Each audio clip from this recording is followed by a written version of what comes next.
You need to watch this if you crave chills down your spine. Welcome to Soul Studios.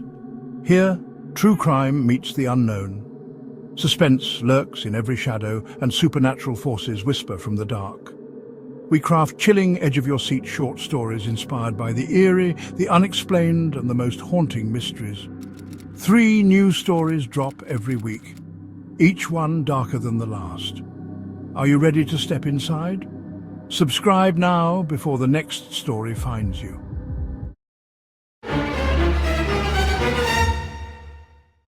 Have you ever been driving alone at night, feeling as if someone else was in the car with you? Travis Miller thought picking up passengers as a rideshare driver was an easy way to pay bills, until his customers started noticing someone in his back seat.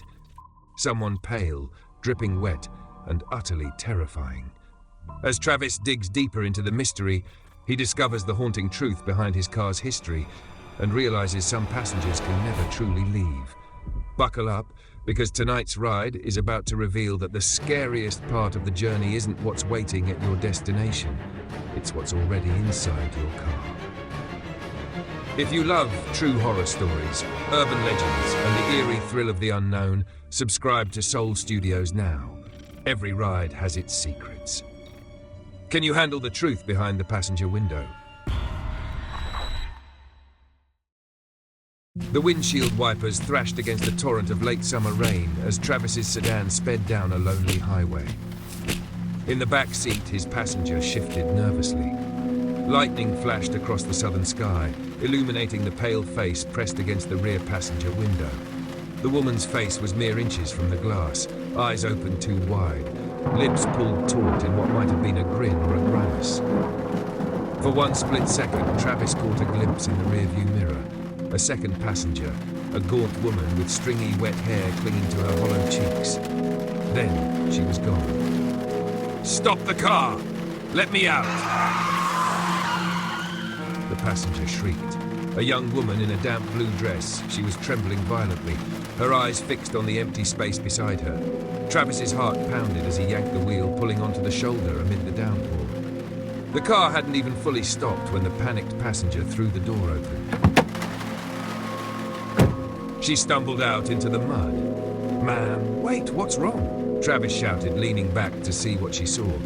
But the back seat was empty, just a dark, wet imprint smeared on the far window, as if an oily face or hand had pressed there. His passenger backed away, drenched and eyes wild. "You didn't tell me someone else was in the car," she screamed, voice cracking. Rainwater plastered her hair to her face as thunder rumbled overhead. Travis flung his own door open and stepped out, confusion and fear twisting in his stomach.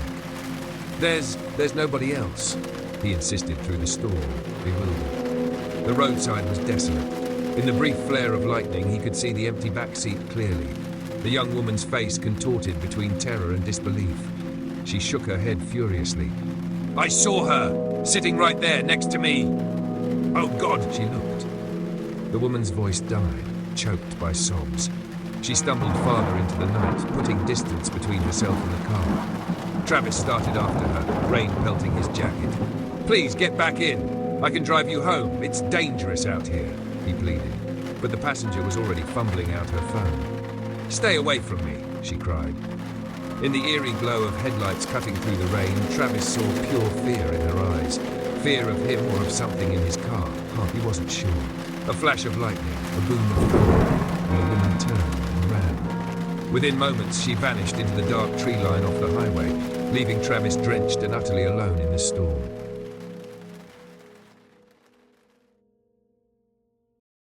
Earlier that evening, just before the skies opened up, Travis Miller sat in his parked car outside a 24-hour diner on the outskirts of town. The neon sign buzzed and flickered behind him, painting the empty parking lot in sickly pinks and blues. He was scrolling through the rideshare app on his phone, looking at his driver rating. 4.8 stars, it had been a near-perfect 4.95 until a week ago. Now, 3 separate riders had rated him just 1 star, each leaving the same cryptic complaint. He never said the woman in the back seat looked so awful. Travis frowned in puzzlement at the identical wording. He ran a hand through his short, brown hair, trying to shake off a creeping unease. A smudge of grease from earlier streaked his fingers. He'd spent the afternoon under the hood, changing the oil on this very car. It was a second-hand 2010 Honda Accord he'd bought cheaply 2 months back, and it came with plenty of quirks. The air conditioning struggled, one speaker crackled, and the check engine light had an unpredictable mind of its own. But it was his, and driving for ride-along was how he managed to pay rent while attending community college. He needed those ratings up. A low score meant fewer rides. Travis couldn't afford that, not with tuition and his mom's medical bills piling up. He took pride in being polite and reliable. So why these inexplicable complaints? The woman in the back seat looked so awful. What woman? He always drove alone until a passenger got in. As dusk settled and the cicadas droned in the humid air, Travis tried to shrug it off. Maybe it was a prank or some mix-up in the app. Perhaps those riders meant a different driver or saw someone outside the car. He tapped to open the first such review from 5 nights ago. The rider's name was James, and the trip had been a short one across town. Travis dimly recalled the man. He'd been quiet, one of those generic late-night fares. Nothing unusual. Except now Travis remembered James had been acting fidgety, constantly checking the back seat as if worried about something. At the time, Travis thought the man was high or anxious, and he'd ignored it. He opened the next low review. That ride had been 2 nights ago with a middle-aged couple visiting from out of town. The note read the same complaint about a woman's awful looks. Travis recalled the couple whispering uneasily during the trip. The wife had asked with a forced smile, "Is someone else joining us?" And Travis had laughed it off, thinking it was a joke. They hadn't clarified, and he'd dropped them at their hotel with a friendly farewell. But they'd left him 1 star. A prickle of goosebumps rose on his arms despite the warm evening. He couldn't escape the feeling that something was off, that these incidents weren't random. 3 different rides, all reporting a mysterious woman in his back seat. He locked his phone and leaned back in the driver's seat, exhaling slowly. Outside the windshield, the night was calm and thick with humidity. Spanish moss dangled from the oak trees by the roadside, swaying gently. Everything looked ordinary, achingly normal. Maybe it was all a misunderstanding. Travis tried to rationalize. Driving long hours at night could make anyone see things in the shadows. The mind plays tricks when you're tired. He'd read about that phenomenon in a folklore article online. Driving in the dark with only a small field of vision while exhausted can make ordinary sights seem terrifying. Perhaps his passengers just imagined the woman, a product of nighttime dread. The human brain could easily conjure a phantom after midnight, especially on empty country roads. He almost convinced himself, until he remembered the dash cam. Travis had installed a dash cam on the windshield a few weeks ago after a fender bender with a deer. It recorded both the road ahead and the interior of the car. He rarely checked the footage unless there was an incident. Heart quickening, he scrolled through the camera app on his phone to access the cloud recordings. If those passengers truly saw someone, maybe the camera caught something. He tapped on the recording from 2 nights ago, when the couple had been aboard. Scrubbing through the silent video, he watched himself driving, the husband and wife in the back. The couple looked uneasy, whispering. Then the wife's eyes drifted to the left behind her, and her face went sheet white. She was clearly staring at the empty seat beside her. Travis's finger paused the video. Nothing there. He hit play. The wife nudged her husband, panic on her face. She mouthed something, likely about a woman in the car. The husband squinted into the dim corner, then he too stiffened in fear. Both of them were now rigid, pressed against each other. In the video, Travis saw himself glance at them in the rearview mirror, asking if everything was all right. He remembered that moment. The couple had just shaken their heads. On screen, they exchanged fearful looks but said nothing aloud. Travis's heart sank. They had seen someone, or thought they did. He continued playing the footage. The car stopped at the hotel.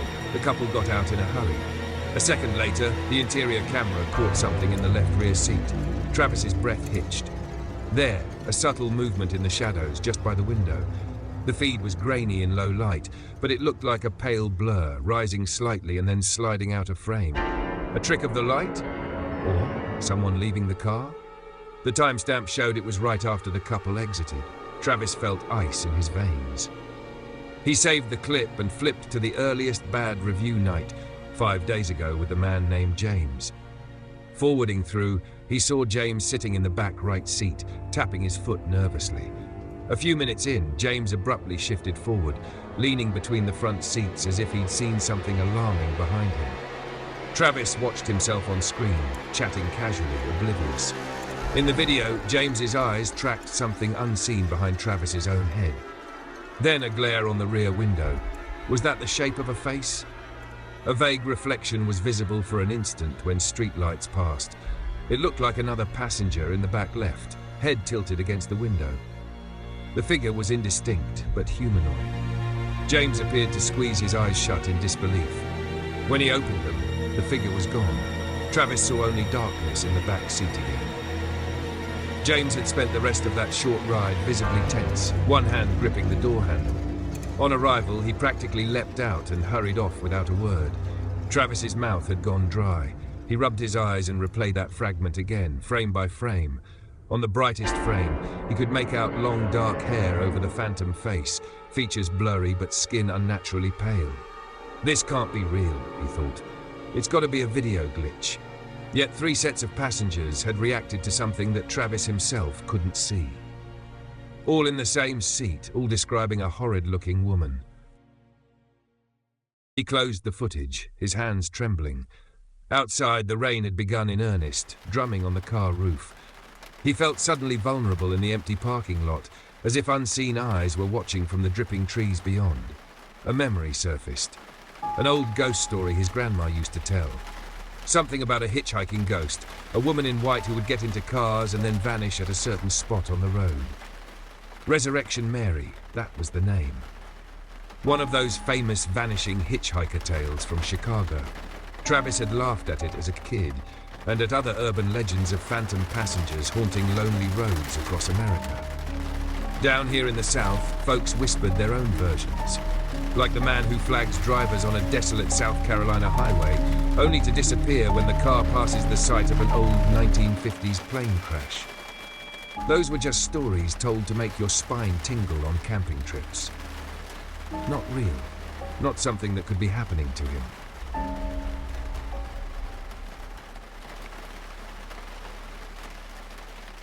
Travis shook off the eerie nostalgia and started the car. The diner's neon glow receded in his rear view as he pulled back onto the highway, wipers slapping at the intensifying rain. He had one more pickup to make tonight.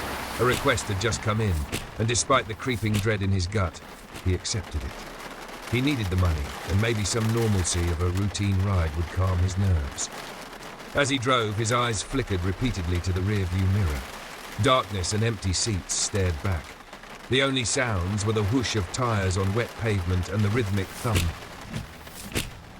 Still, Travis felt a presence, an indescribable heaviness in the air behind him. His mind, hyper-alert, started noting a faint smell. Did something die in the car? It was the tiniest whiff of rot or stagnant water, hard to tell with the musty upholstery already. He cranked a window open to let in fresh air, rain-scented and cool. He remembered the grease smudge on his finger earlier and how this car, though a lifesaver financially, had been a headache. Maybe it was the problem. Could there be some logical explanation? Travis wondered if a real person was somehow hiding in his car at times, as absurd as that sounded. He'd heard true crime stories of criminals sneaking into back seats or people stowing away. Perhaps a homeless woman sneaked into his car when he wasn't looking and rode silently? But how would she vanish so quickly? And why would she appear horrifying? That made no sense. His thoughts were interrupted by the GPS announcing his next pickup. On the right. A location down a rural road just off the state highway. Travis turned onto the narrow lane. Tall pines flanked the road, their needled branches forming a tunnel that the headlights barely pierced. The rain here was lighter, but a low ground mist was creeping in. He rolled along slowly, searching for the house number.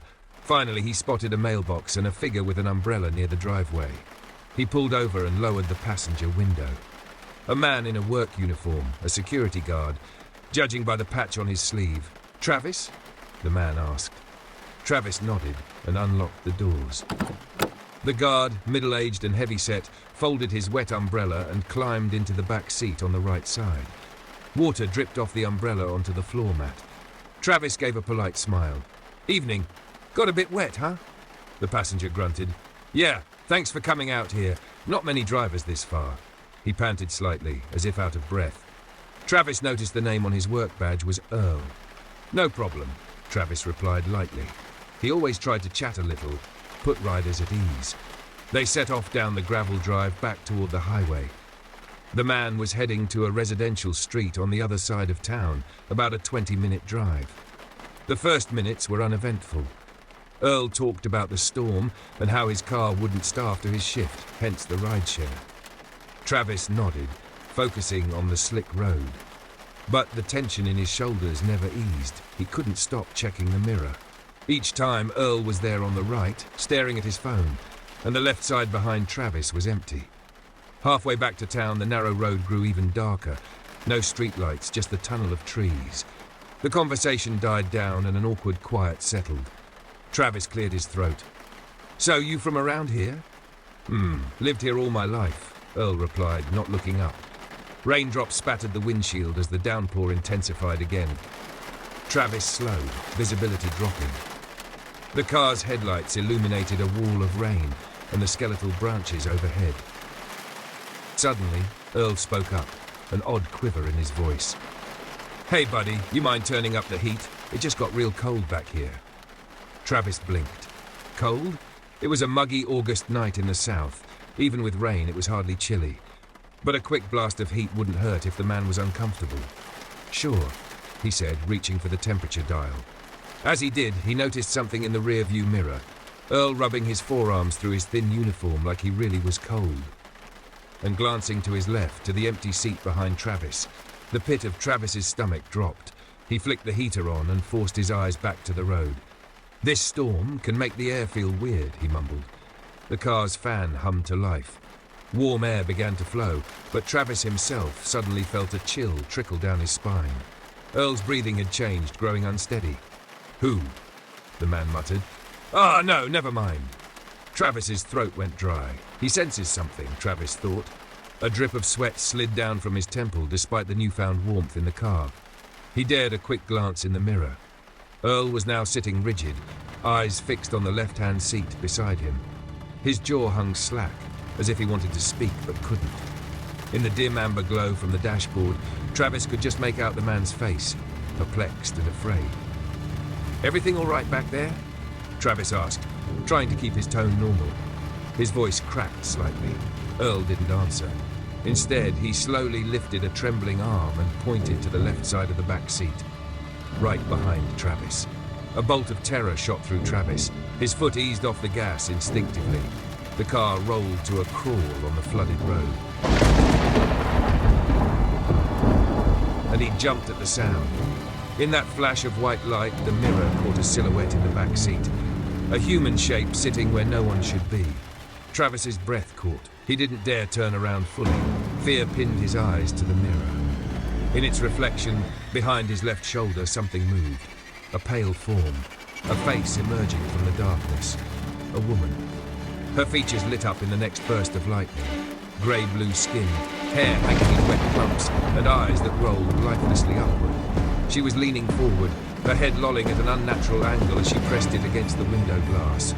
Her cheek and nose smushed against the pane, face pressed to the glass, as if trying to peer out or escape. The sight was utterly wrong, like a corpse trying to climb out of the grave. "Jesus Christ!" Travis gasped and slammed the brakes. Tires splashed to a stop. The car fishtailed slightly on the wet road before coming to rest. Heart hammering against his ribs, Travis twisted around in his seat, adrenaline overriding his fear. He had to look. The back seat was dark. Earl was pressing himself against the opposite door, eyes huge and round. She's, he stuttered. No one was behind Travis. But even as he thought that, a soft, rasping sound came from that empty left seat, a wet, choking gurgle. Travis's blood ran cold.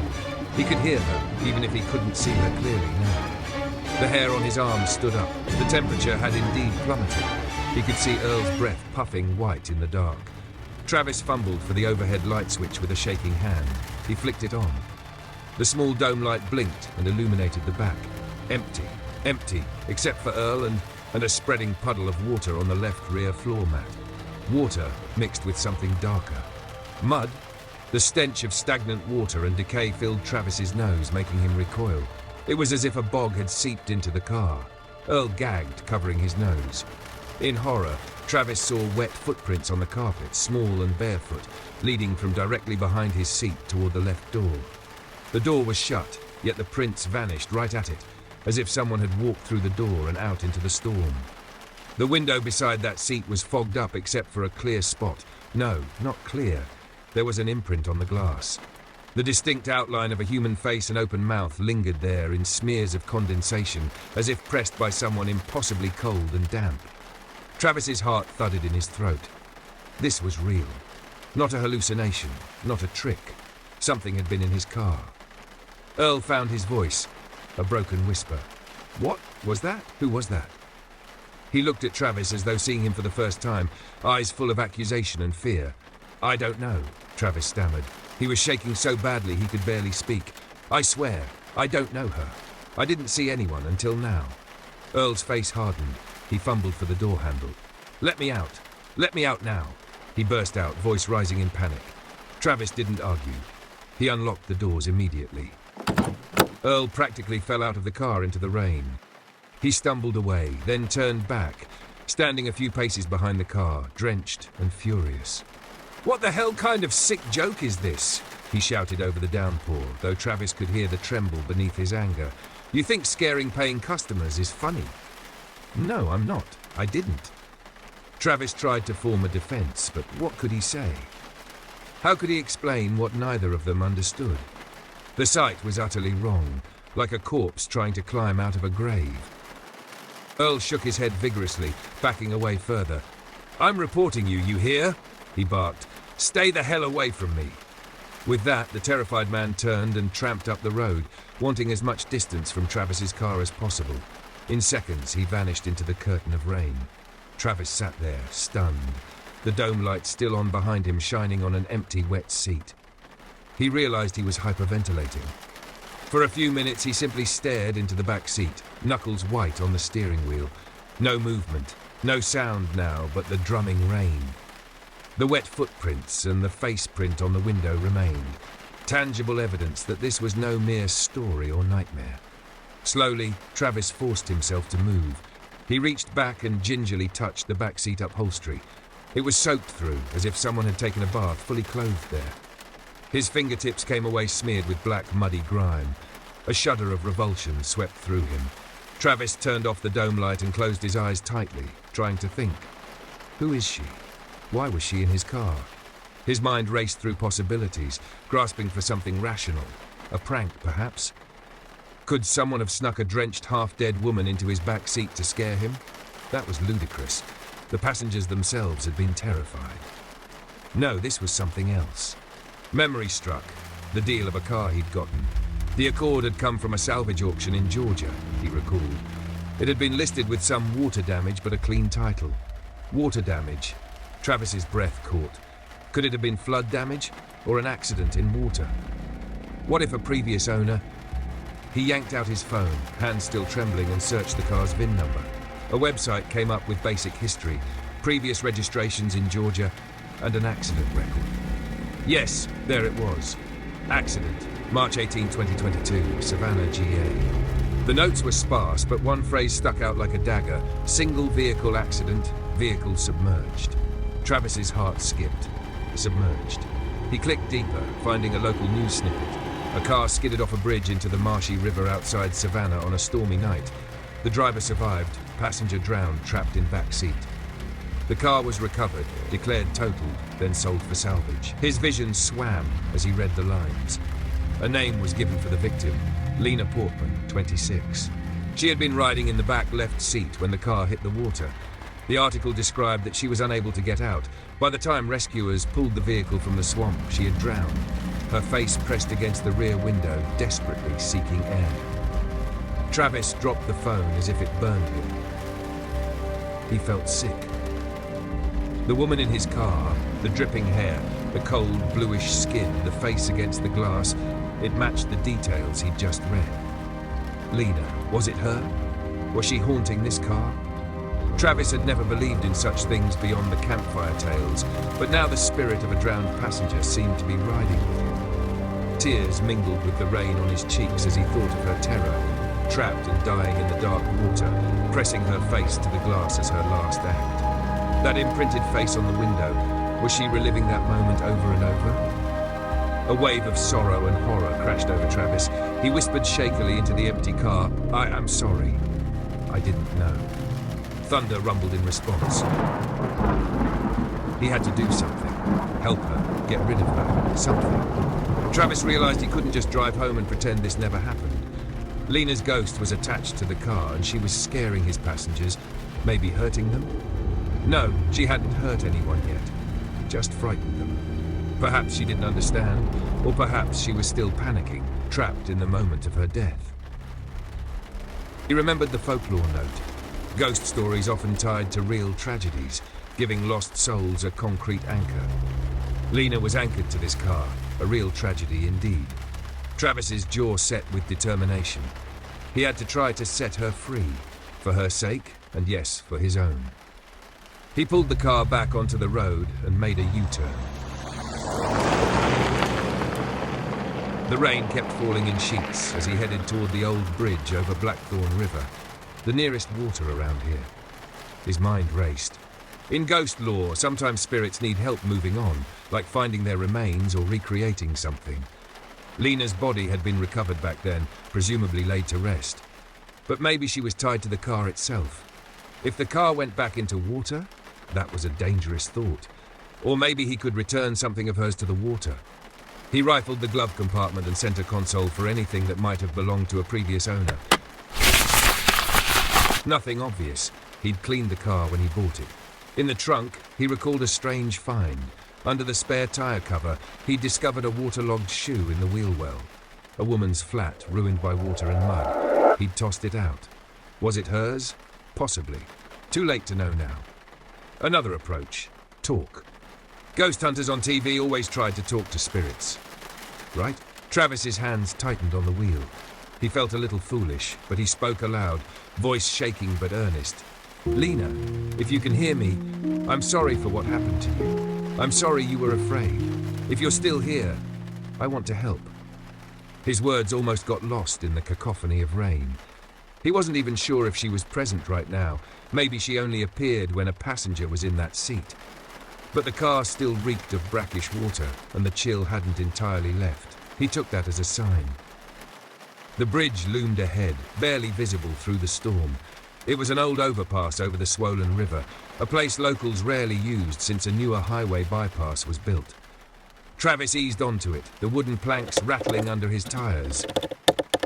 In the middle of the bridge, he stopped and put the car in park. The river below rushed with dark currents. He took a deep breath.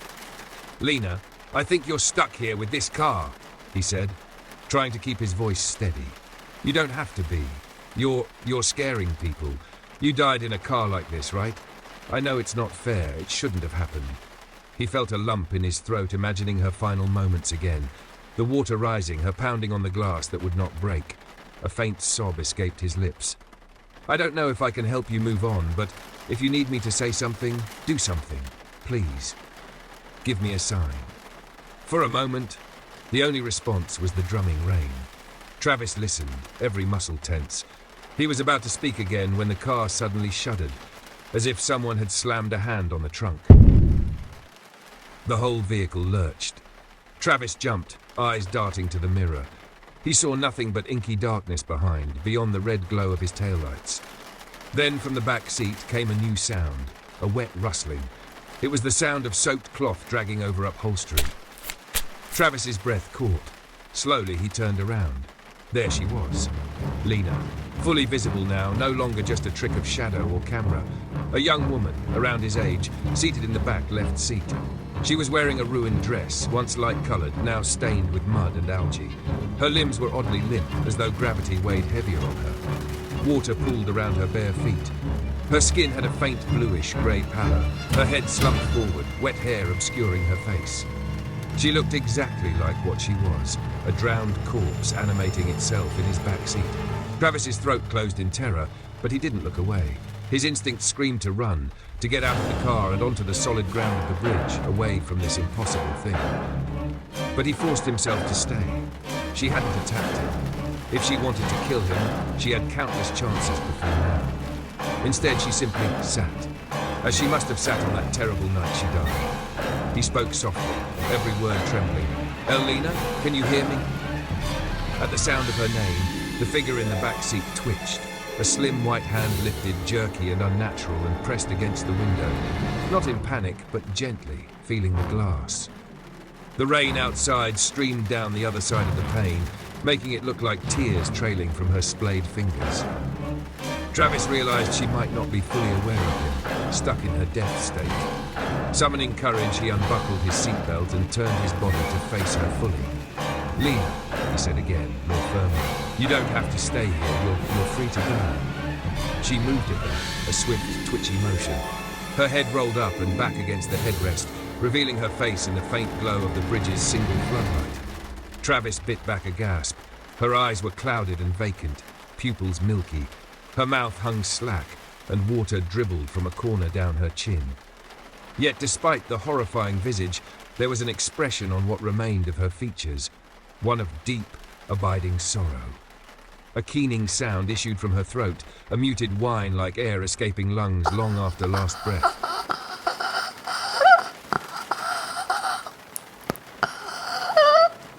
Travis felt tears on his own cheeks. "I'm so sorry," he whispered. He didn't know if he was saying it for her death or for her current purgatory, or both. Lena's cloudy eyes slowly swiveled toward him, finally seeming to see him. Her lips trembled as if trying to form words, but all that came was a bubbling croak. The sound was filled with desperation and frustration. "It's okay," Travis soothed gently, raising his hand. He hesitated, then in a tender slow motion he reached back toward her. His hand hovered in the air, inviting, not quite touching. The air was freezing cold around her, and he could smell the stagnant river water that clung to her. She leaned forward slightly, her movements stiff. One could almost hear the water sloshing in her lungs as she tried once more to speak. A gurgling whisper emerged. "Help!" Travis's heart cracked. He had the urge to help, to save her, but she was beyond saving. Or was she asking him still, reenacting her pleas from inside the sinking car? You needed help," he murmured. "No one came in time, did they?" Her expression crumpled, eyes closing as if in pain. Her hand on the glass curled into a weak fist and tapped the window once. It was like a replay of her final urgent knock for rescue. Then her fist uncurled, sliding down the glass in defeat. Lightning flickered, illuminating the torrents of rain outside. In that strobe of light, Travis saw another detail that made his breath catch. Around Lena's neck was a necklace, tarnished but recognizably a small cross, the silver chain glinting. As she hunched, the cross swung forward, catching a beam of light. Perhaps it was a reflex, or perhaps a swell of empathy, but Travis found himself speaking softly a fragment of a prayer his mother used to say, a prayer for the lost. "Though I walk through the valley of the shadow of death, I will fear no evil." His voice was unsteady, but the words came, "For you are with me."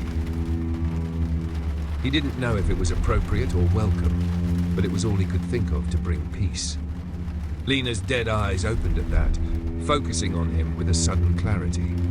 Travis held her gaze, tears dripping from his chin. The car lights flickered. The radio, silent until now, abruptly crackled with static. Through the static, for just a moment, Travis thought he heard a faint voice, her voice echoing the prayer. He wasn't sure. It could have been his mind playing tricks or something bleeding through from a distant station. The whole car vibrated then, not violently, but as if a deep sigh had passed through it. Lena's form began to shimmer, the edges of her body blurring into the shadows. She was losing coherence, fading like mist. Travis panicked at the thought of her leaving. "Wait," he cried out. Are you going to be okay? Are you moving on?" Lena's lips curved just barely into what might have been a grateful smile, hard to tell on her waterlogged face, but Travis felt it more than saw it. Her figure gently reclined, melting into the darkness of the seat. The puddle of water at her feet receded, soaked into nothingness. With one last blink of those pale eyes, she was gone. The seat was empty. The only evidence she'd been there at all was the lingering damp and the faint outline of that face print on the window glass. Travis sat frozen, half turned toward the back, his arms still outstretched. His breath came in shallow gasps. The rain outside began to ease, tapping softer now on the roof. He wasn't sure how long he stayed like that, paralyzed and processing what had happened. It could have been seconds or minutes. At last, he managed to turn back to face the front. The river's roar below was a dull undertone to the patter of drizzle. Tentatively, he called out, "Lena?" There was no answer, no sign of her. Only a warm breeze flowed through the open driver's window, as if the summer night itself gently exhaled. The chill in the air had lifted. Travis inhaled and let out a long, shaky breath. He felt an unexpected calm wash over him. Perhaps it was relief, or the belief that Lena's spirit had found some release. He wiped his face, rubbing rainwater and tears from his eyes. The nightmare seemed to be over. He put the car in drive and rolled off the old bridge, heading back toward town. The storm had quieted to a light sprinkle, and the clouds were starting to break, revealing slivers of moonlight. For the first time in a week, the back seat truly felt empty. Travis glanced in the mirror and saw nothing but the dark seat and the faint reflection of the moon in the rear window. The face imprint had evaporated, leaving only clear glass behind. A laugh of disbelief bubbled out of him, half joy, half exhaustion. It was over. He couldn't wait to get home, take a hot shower and scrub the grime of fear and swamp water from his skin, and maybe, just maybe, sleep through the night without jolting awake imagining someone staring at him from the darkness. He allowed himself a small smile as he pulled onto Magnolia Lane toward his neighborhood. The world felt strangely new and raw after the harrowing encounter. The colors of the wet leaves under the streetlights, the smell of rain-washed asphalt, all more vivid now. Travis's thoughts wandered to how he might tell this story someday, if anyone would even believe him. A ghost passenger, it sounded like the stuff of folklore, an urban legend come to life. But he had the dashcam footage and a trio of terrified ex-passengers as proof that something truly happened. Maybe he'd keep it to himself for now. Who would it help to share? People would think he was crazy or lying. He turned onto his quiet street, lined with old magnolia trees and quaint houses. Up ahead, his own small rental house waited, porchlight glowing like a beacon. Travis pulled into the driveway and cut the engine. Silence settled, broken only by the soft tick of the car's cooling metal. He sighed and rested his head back for a moment, gratitude swelling in his chest. Lena was at peace, he hoped, and he was safe. Maybe a bit traumatized, but safe. He reached over to gather his phone from the floor, which had fallen during the chaos earlier. As he did, his gaze fell on the rearview mirror one last time out of habit. His blood turned to ice. There, in the mirror, two pale eyes stared back at him from the back seat. A figure sat directly behind the driver's seat. Not Lena, no. It was Earl, the security guard, soaked and deathly white, with water streaming down his face and a look of sheer terror frozen in his lifeless eyes. His throat was slashed open, a gaping red wound, as if cut by a piece of jagged metal or glass. Travis whirled around in horror. The back seat was empty. Nothing. He whipped his head to the mirror again, heart in his throat. For just a blink, he saw Earl's ghostly form still there, grinning now with an impossibly wide, blood-smeared smile. Then the mirror went dark. Travis's own reflection slowly materialized, eyes wide and unblinking. A strangled cry escaped Travis's lips as he stumbled out of the car and onto his driveway, falling to his knees. He scrambled away from the vehicle, never taking his eyes off it. The car sat quiet and still under the moonlight, rain dripping from its bumper. But Travis knew what he had seen. Earl, the man who ran off into the storm, had been in the mirror, dead. With trembling hands, Travis grabbed his phone and, in a frenzy, searched the local news. His worst fear was confirmed within minutes. A new article reported a man's body found by a motorist a mile from Blackthorn River. Security guard, car breakdown, attacked on the roadside, throat slashed. The police were investigating, suspecting foul play. The timeline was within the last hour, right after Earl had fled Travis's car. In the dark and rain, he must have crossed paths with a different kind of horror, a human monster. Travis's stomach lurched. If Earl died just after running off, then what did it mean that he saw him in the back seat as a ghost? Was Earl now haunting him too? Or had Lena's departure opened some door, some beacon for restless souls seeking a final ride? As Travis knelt there shaking, a flicker of movement caught his eye. In the back seat of the Accord, a shape shifted ever so slightly. It was barely perceptible, a dark form against the dark interior. Travis felt a sob rise in his throat. No, please. He rose unsteadily to his feet, backing toward his house, never looking away from the car. Inside, through the rear window, he could just make out the silhouette of someone sitting there, impossibly there. First Lena, now Earl. Who next? Travis's mind raced with panic.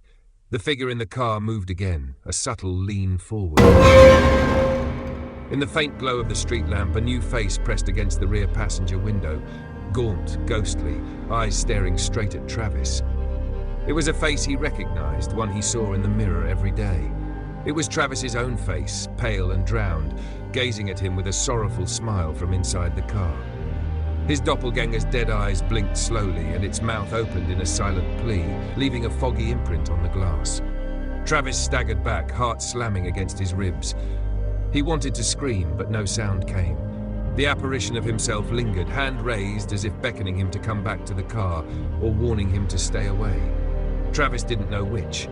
He couldn't tear his eyes from that face on the glass, his future, his death, or something else entirely. In the next blink of an eye, the back seat was empty again. Only the faint outline of that face remained for a moment before the moisture on the window faded and cleared. The car sat innocently under the night sky as though nothing was wrong, as though it hadn't become a chariot for the dead. Travis took a shaky step toward his front door, never turning his back on the quiet car. In the distance, sirens wailed, likely heading toward where Earl's body had been found. The world continued on, oblivious to the nightmare Travis was ensnared in. He realized with dawning horror that this might not end, that perhaps it would never end. Some rides, once taken, have no drop-off point. In the stillness of that southern night, Travis understood one thing with certainty.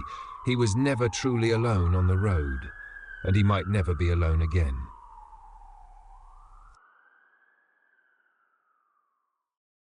The old Honda sits in his driveway gathering leaves and dust, its doors firmly locked. Yet occasionally, there are wet footprints on the pavement nearby. He knows she might be gone, but others remain. Every ride comes with an unseen passenger, and some journeys never end. Every story has an end, but here, the mysteries never stop. Thank you for watching and being a part of this journey into the unknown. Your support keeps these stories alive, and there's plenty more waiting for you. We drop 3 new stories every week, so if you crave suspense, the unexplained, and the downright chilling, make sure you're subscribed and ready for what's next. Until then, keep your lights on, your doors locked, and remember, some stories stay with you long after they're told.